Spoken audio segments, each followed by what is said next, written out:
Dans Astérix et Obélix, Mission Cléopâtre, Panoramix demande « Obélix, coupe 3 parts de ce gâteau ». Il s'exécute. Schlac, schlac, schlac. Et l'on s'étonne de ne pas entendre le 4e coup de couteau.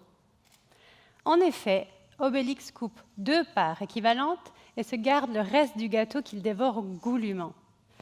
Mais pourquoi je vous parle d'un gâteau et d'un hôte malpoli ? Car Obélix a un certain sens de la proportionnalité, mais ce n'est pas le seul. Cette notion est empreinte de subjectivité. Selon Aristote, la justice consiste dans une sorte de proportion. Mais que signifie la proportionnalité en droit international humanitaire, le droit qui régit les conflits armés ? Le droit international protège les civils lors de combats. En effet, vous et moi, qui ne sommes pas soldats, pas membres d'un groupe armé et qui ne prenons pas part aux hostilités, sommes protégés en temps de guerre. Les belligérants ont l'interdiction de nous attaquer. Mais alors, est-ce que les 500 000 civils tués en Syrie ces 7 dernières années démontrent-ils tous des violations du droit international humanitaire ?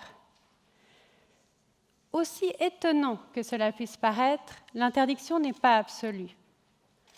D'après les règles du droit international humanitaire, la destruction d'un objectif militaire situé au plein centre-ville, peuplé de civils, peut tout de même avoir lieu s'il n'engendre pas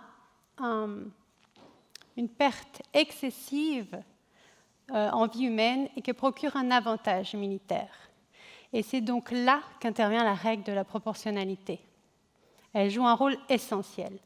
Il s'agit effectivement de mettre d'un côté de la balance les pertes en vie humaine, de l'autre, la destruction de l'objectif militaire. Le calcul dans ce contexte n'est pas tâche facile. Mais mes ambitions sont toutefois plus grandes, comme la part de gâteau d'Obélix. Je pense que la proportionnalité ne s'applique pas seulement à la protection des civils contre les effets des hostilités, mais de façon générale en droit international humanitaire.